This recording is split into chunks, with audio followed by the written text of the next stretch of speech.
Your Steve Jones Show podcast will start shortly. The Steve Jones Show podcast is sponsored by Brewers Outlet, your beverage supermarket on Reagan Street in Sunbury.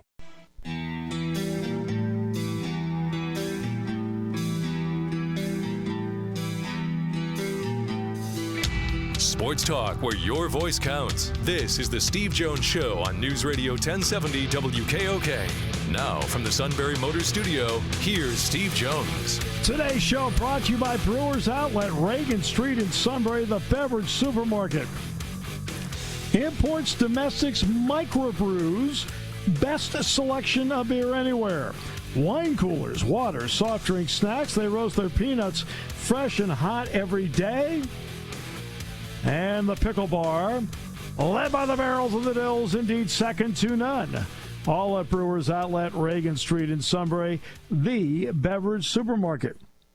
And we are in the Sunbury Motors studio. Sunbury Motors, 4th Street in Sunbury, Sunbury Motors Kia. Routes 11 and 15, Hummels Wharf. Online at sunburymotors.com. Gerry Dulac in a moment, but first, our play-by-play call of the day, the Lightning in the waning seconds. After the final 5, Kucherov behind the Florida net. Oh, it's front! They score!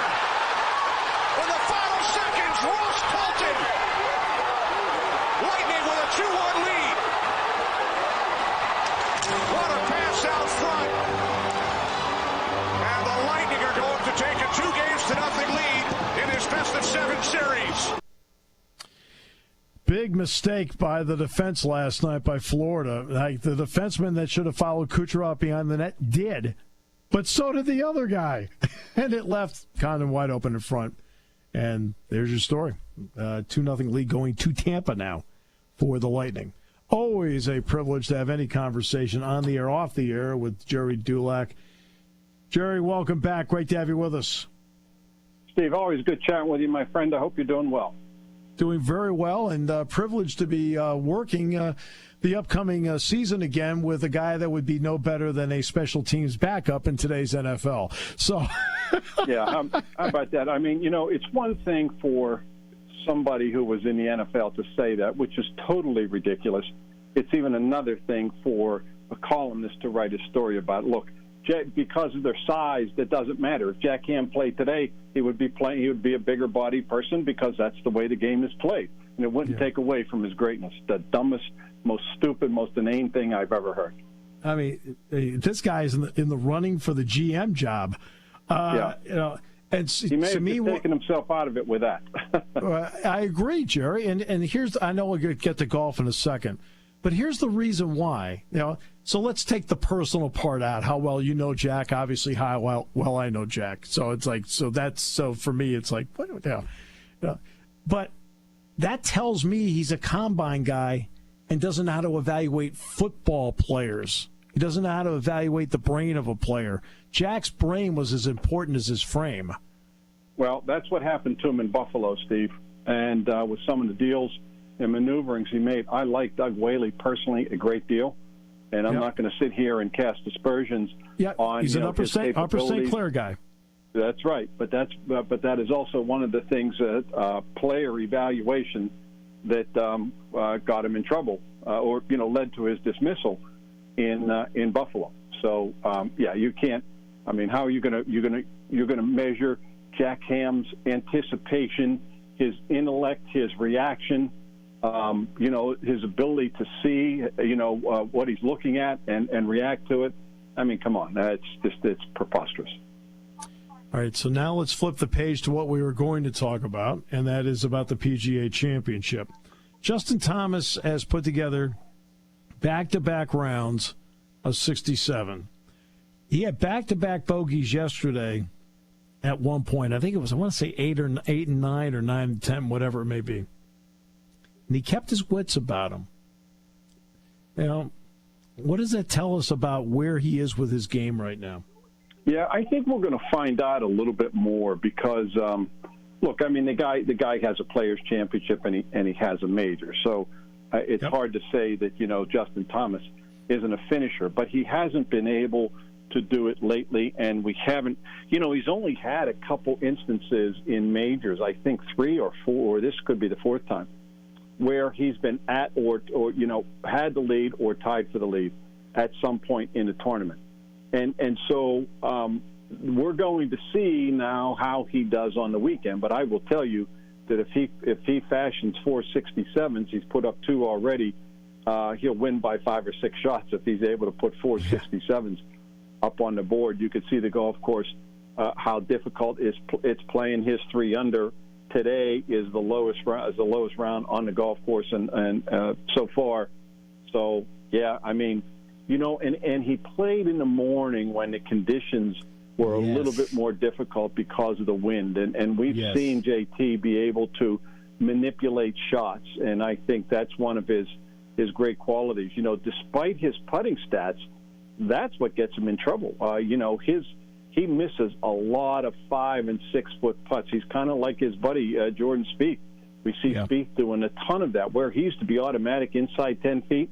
Now he's shaky inside 10, 9, 8, even 6 feet, and it's holding him back. Not to get away from Justin Thomas, but I don't know how Jordan Spieth won 2 weeks or 3 weeks ago and then finished solo second last week, because he's playing with his C game. He's still playing very cautious, very nervous, and his putter, his secret weapon, hasn't been working. Yet that tells you how talented he is, that he won and finished solo second in his last 2 starts, basically with his C game. Yeah. Rory McIlroy had his A game yesterday. Now today it's early. I mean, he's still on the front 9. This course in the redesign is a bit wider, which means you can take driver out of the bag. What kind of advantage is it when Rory can take the driver out of the bag on a major?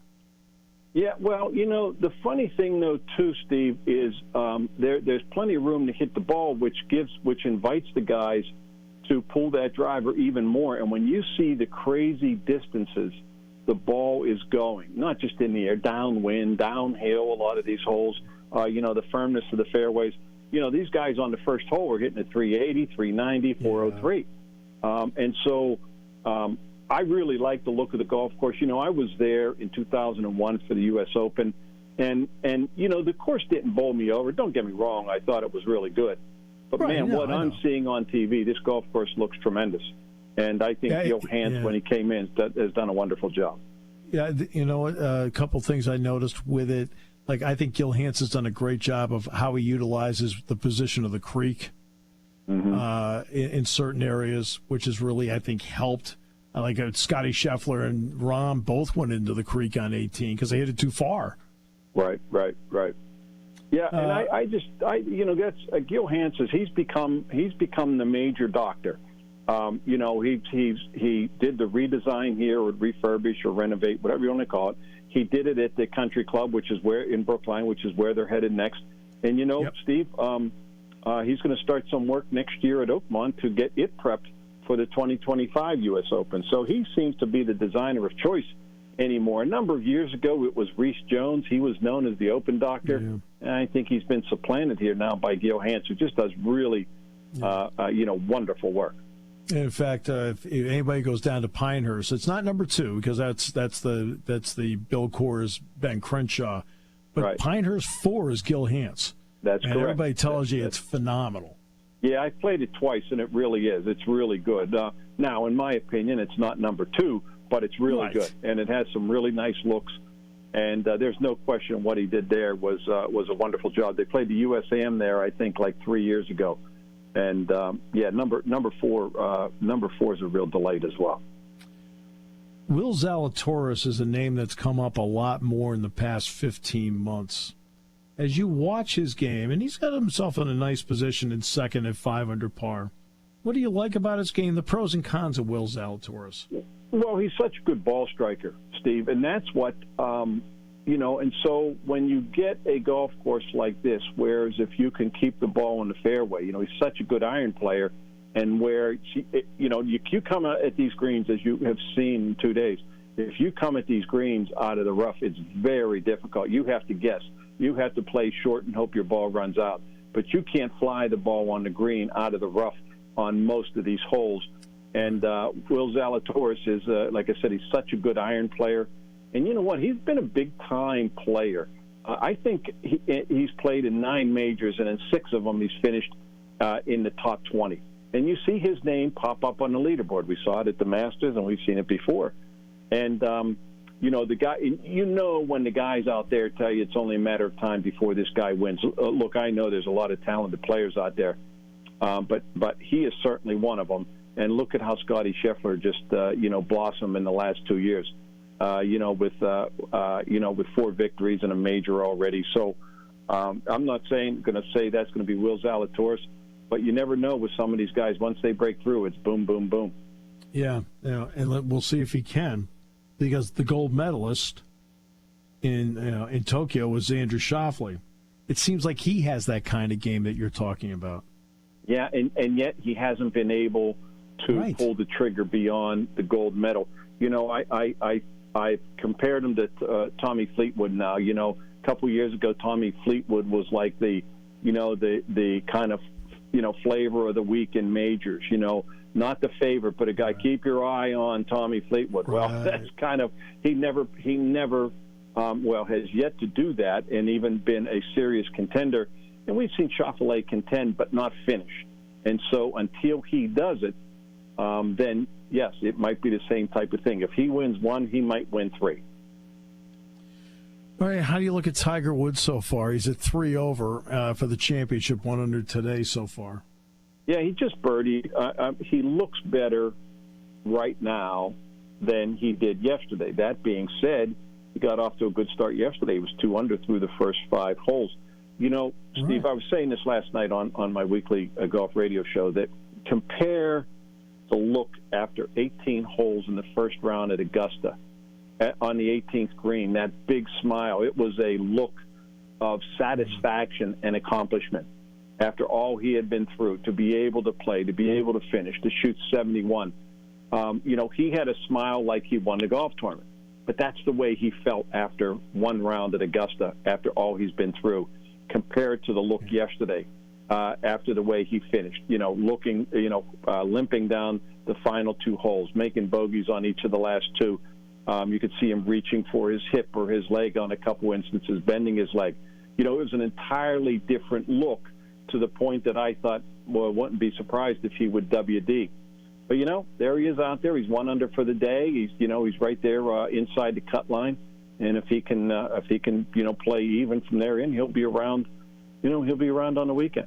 So, I mean, you could tell he's just really laboring out there. I'm honestly surprised he decided to play in the PGA. I thought for sure he would, take the extra time to get ready for the U.S. Open, and especially because he says he wants to play St. Andrews in the British.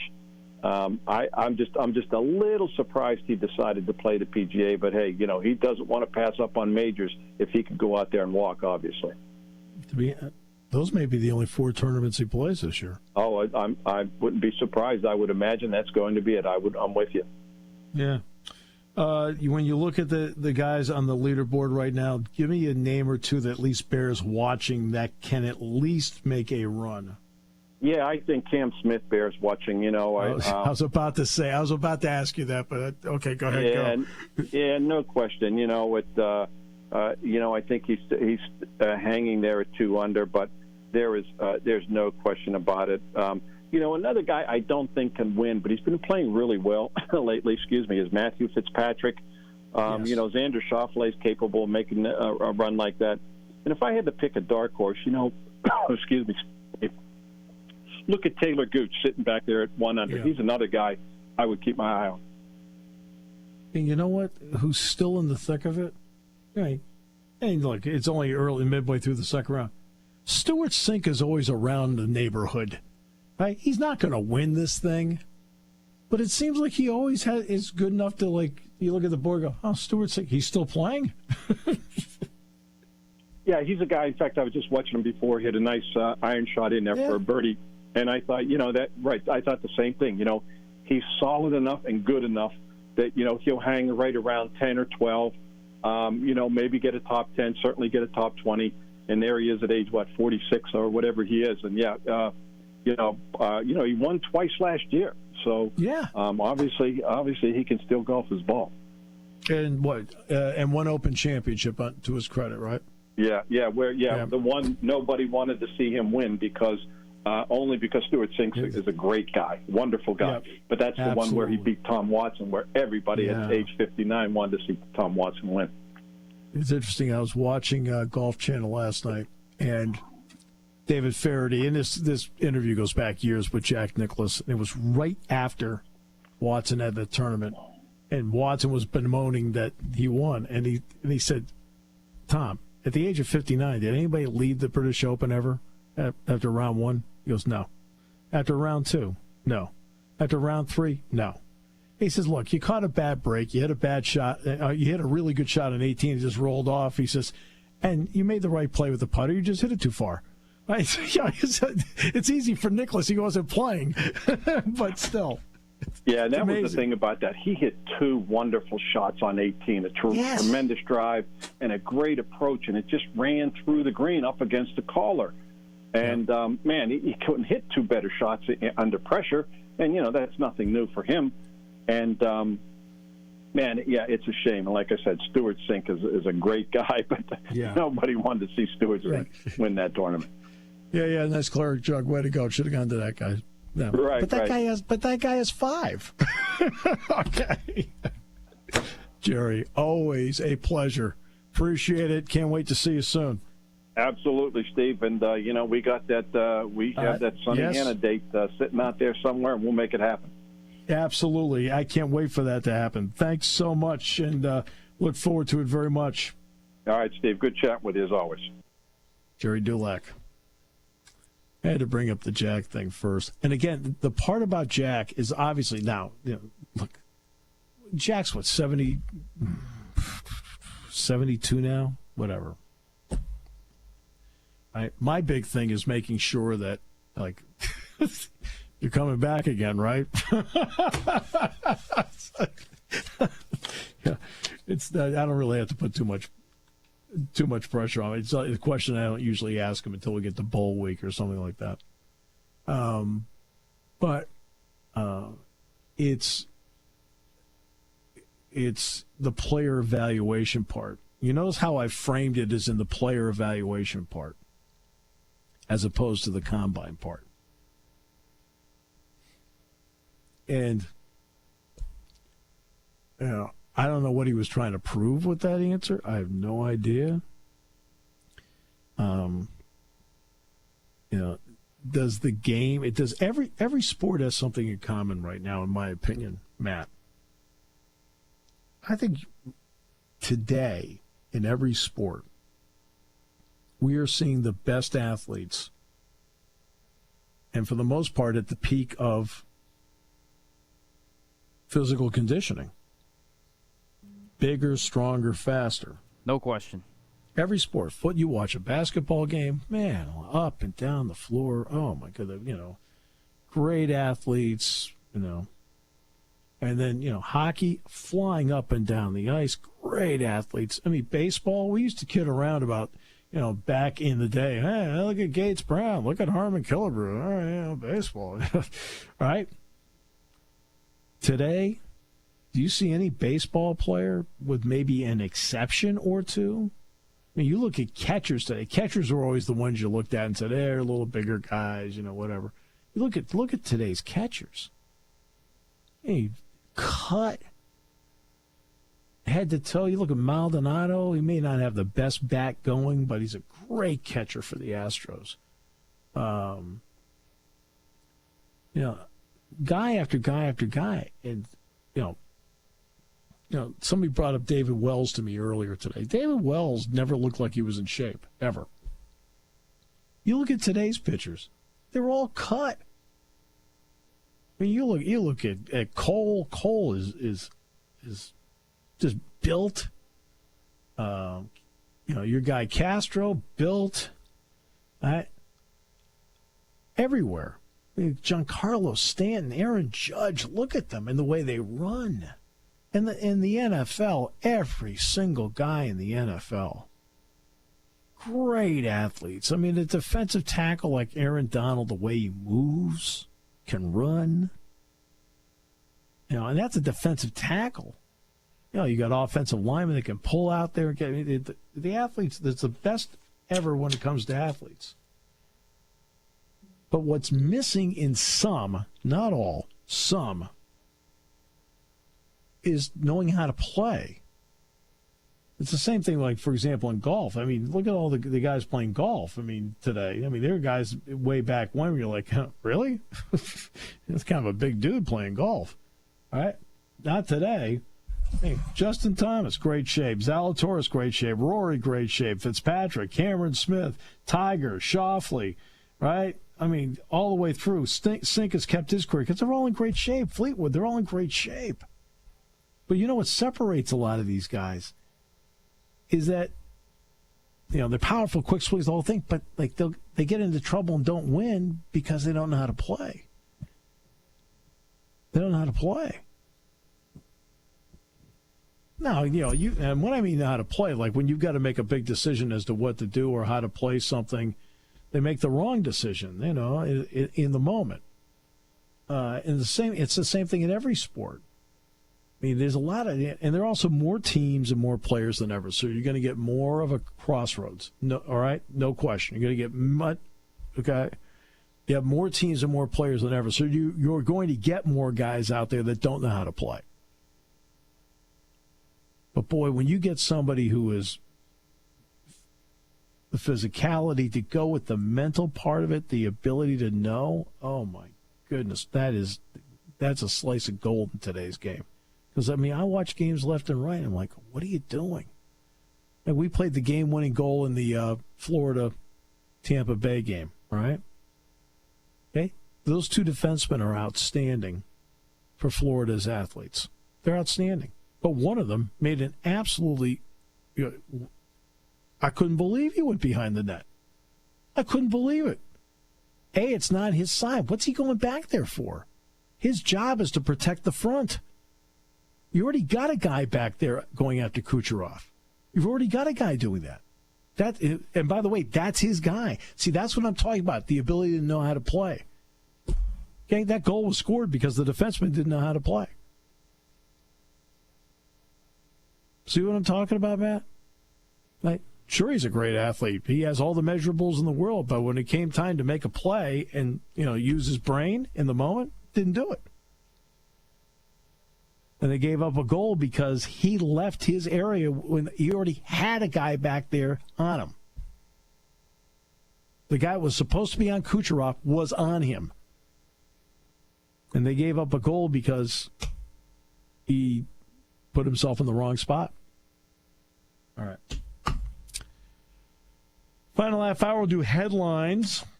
Like we do on Friday. Sans the King. Well, I wonder if we get the suit to fill in on this part. Would that be fun?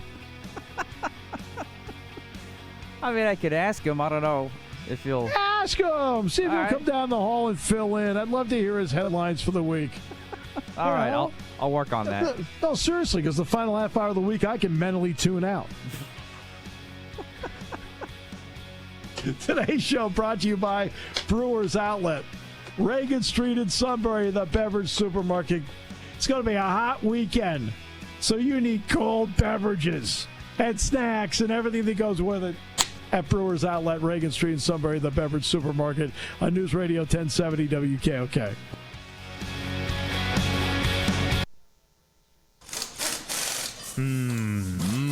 When car repairs get difficult. Well, I just don't know.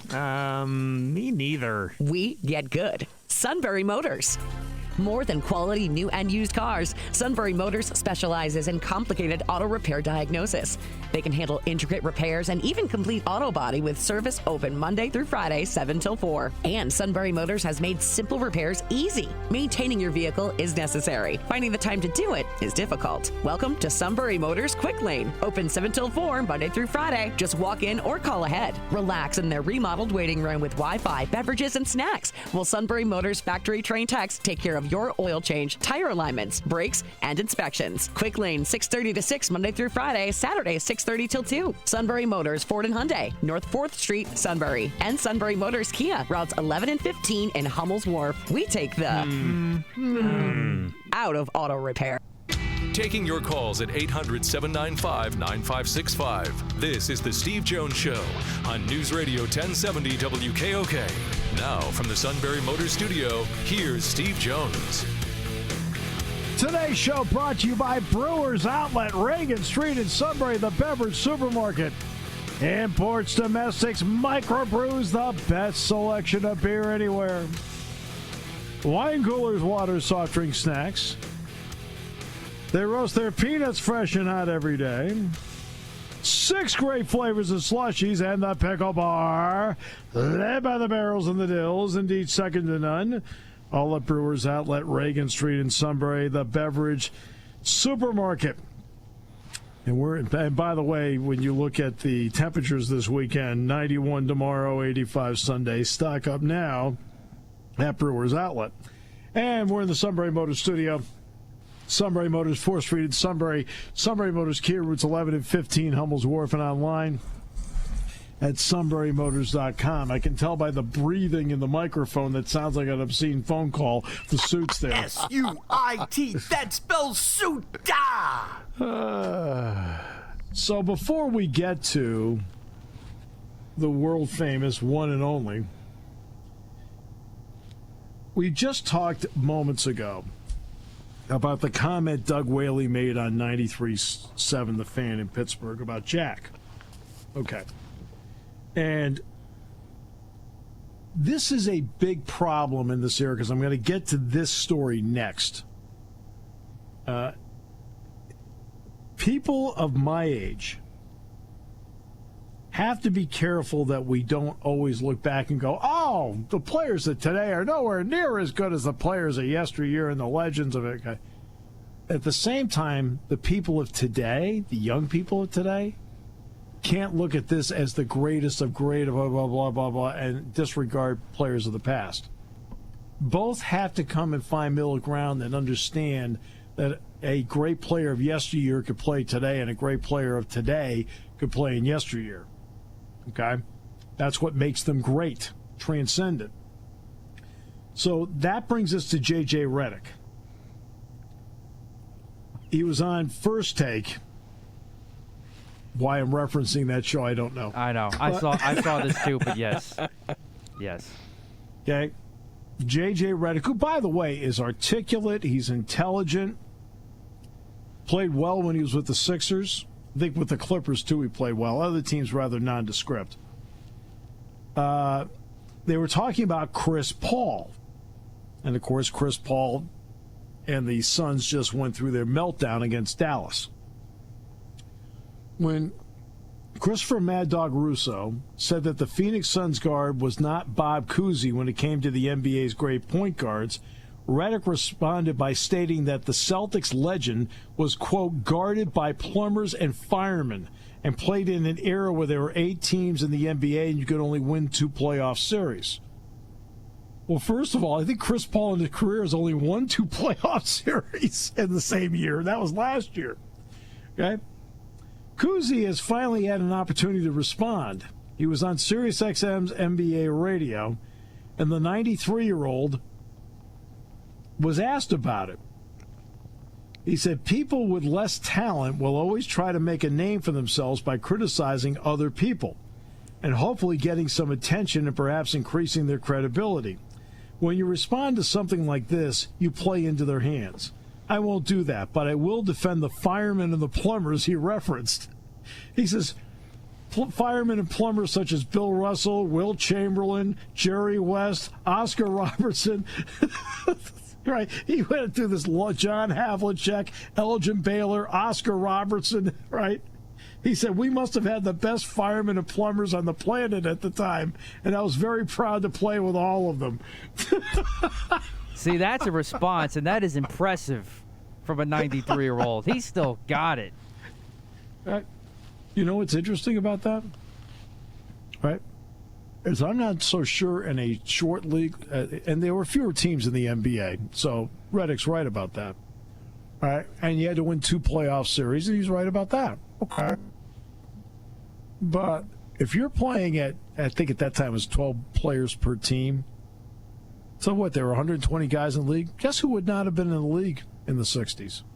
because he didn't have the game to do it. J.J. Redick. He would not have been able to play in the NBA in the 60s. Who would he have played for? He's not good defensively. He's a great outside shooter, but he's not a driver to the bucket. There was no three-point line back then, so his shots would have been two-point shots. I mean, that simply just wasn't the game back then either. Right. Yeah, it's a different game. Right? Now, today, J.J. Redick was a great three-point shooter, especially with the Sixers and with the Clippers. Right? And are there players back then that I think would have struggled playing today?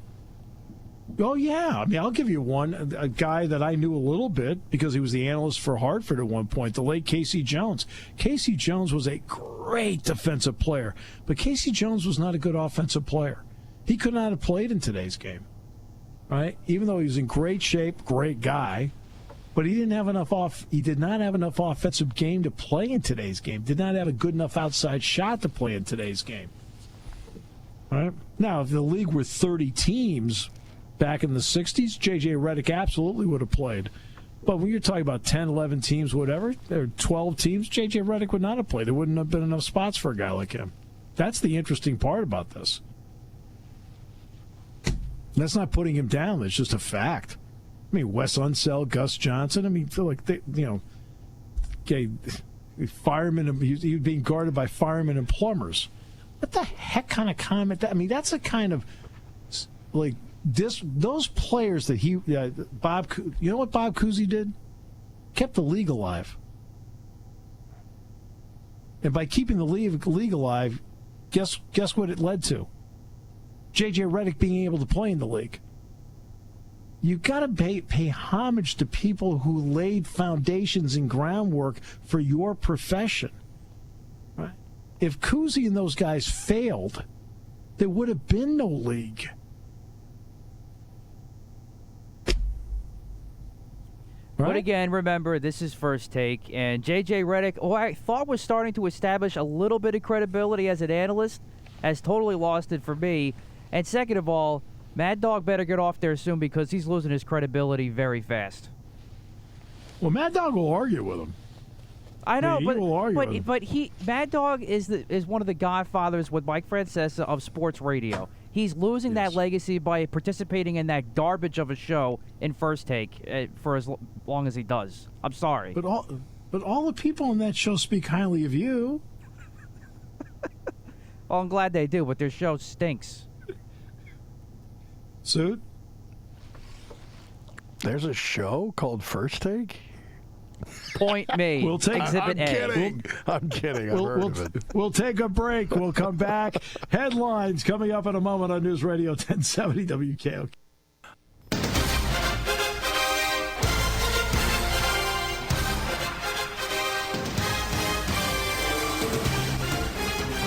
All right, headlines for the week. Soup participating as a fill-in. That's right. So, since you are a guest of honor, Suit, why don't you go ahead? There is a new track record for qualifying at the Indianapolis 500 this weekend, and it goes to Marco Andretti.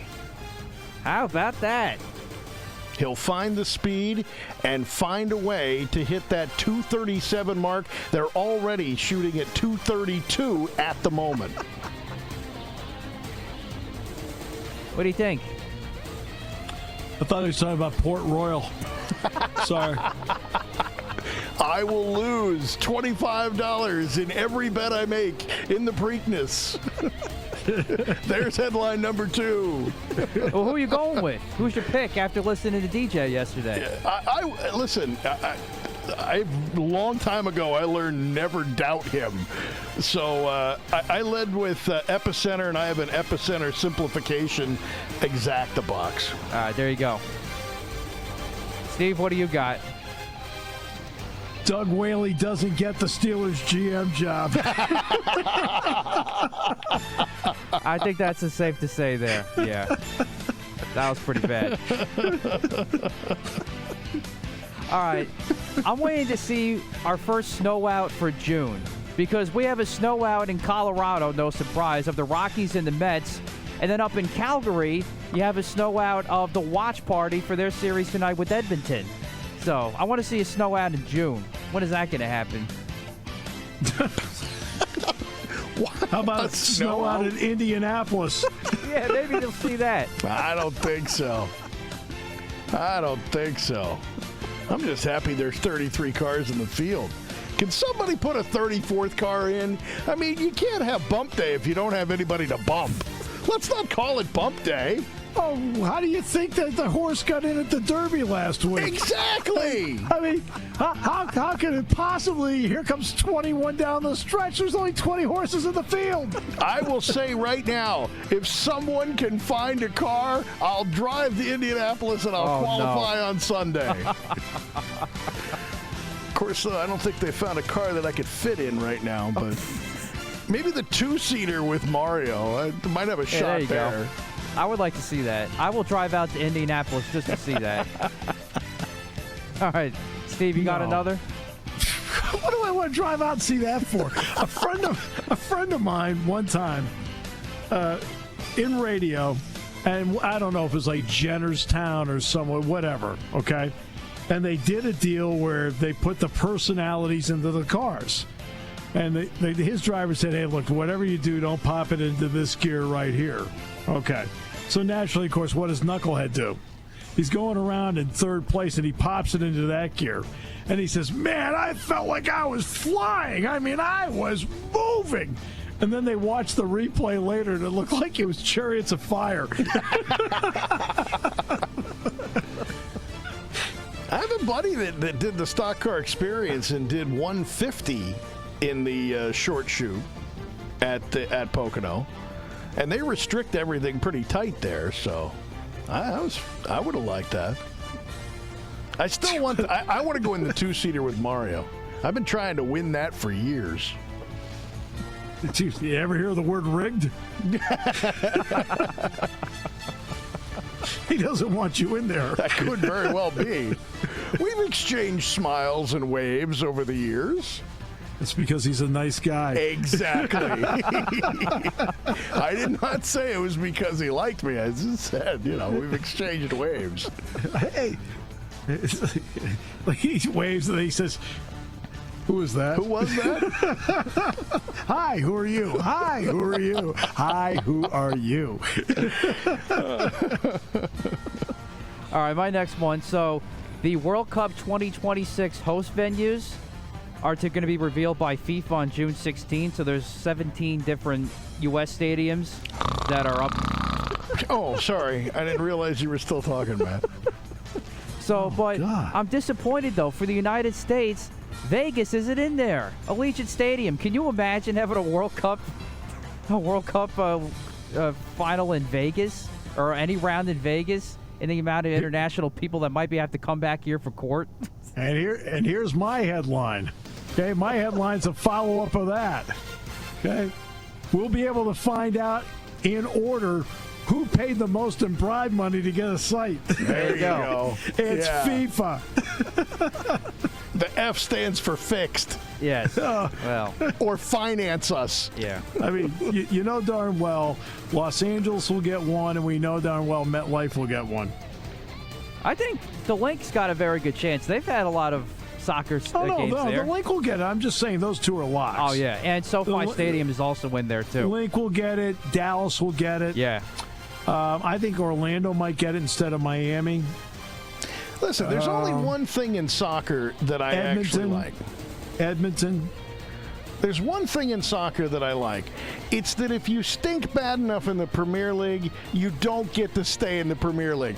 That should be something we consider here in baseball and football. That would be fun in the NFL and Major League Baseball. We got to do that in IndyCar after 10 laps, eliminate 20 cars. They do. It's called the 34th car that isn't there this year. No. I mean, you eliminate 20 cars, we're down to 13. We're done. Actually, that'll happen anyway. It's called attrition and wrecks. Yes. It's called crashes and lapped.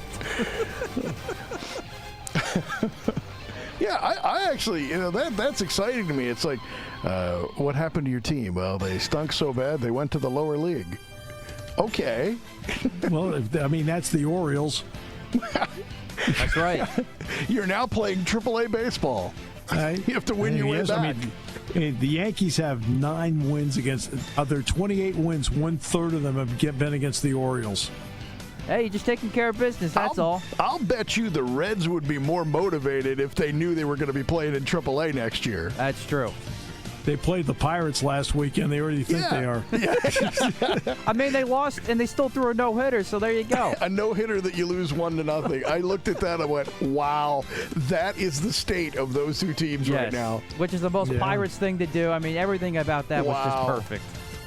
It really was. By the way, Rose Bowl is listed on here, too, getting back to the World Cup. Yeah, no, it should be. I would like to see that myself. Now remember, all these places, like Philadelphia doesn't have to, the Rose Bowl doesn't have to, but they'll have to have grass installed on top of their field turf to play. It's a rule. Oh, I didn't know that. Okay. It is a rule. Yeah. Good. Well, they won't rip out the field turf, but they'll have to put those trays of grass. Because FIFA plays the World Cup on grass. Yes. Whatever makes FIFA happy. You mean to tell me that Gerry World is not going to get one of these games? No, they'll get it. All right. They'll get it. No. Yeah, there's too much money there not to. But they can also move those stands, as I've been there, obviously. Right. They're movable. Yeah, they did it for the Super Bowl, too. You actually need it to be wider to begin with to play. All right, my last one. Tiger Woods, of course, was breaking news. He birdied, so right now we can make the cut. Oh, my God. Is he going to make the cut? And what is he going to do? And if he doesn't, oh, my God, what are we going to do? Headline Monday, Tiger Woods wins PGA. Matt Catrillo upset. Yeah. That could be worth it. I mean, see what I'm dealing with now, Kevo? I mean, every day he's consumed with hate. And you thought I was bad. I'm here trying to talk the kid off the ledge every day. Yeah, I've heard this often. I mean, ledge. I got a note from his parents and from Lisa. They said, "Nah, stop doing it." You know what, Tiger? Take the rest of the weekend off. Put the leg up. It needs some rest. Consumed with hate. You know what you need? Brewers Outlet. Lots of it. Reagan Street in Sunbury. Brewers Outlet, the beverage superstock superstores, ready for all of your warm weather activities. Camping, picnics, grilling. Visit Brewers Outlet first for microbrews, imports, domestic specialties. They got them. Grab some pickles at the Pickle Bar, Steve Jones's favorite place. Snacks, Brewers Outlet has that covered. Soda, sports drinks, check. Weekly specials too. And there's lots of convenient parking. So get all the refreshments everyone will love for your next outdoor gathering at Brewers Outlet, the beverage superstock superstore, Reagan Street, Sunbury.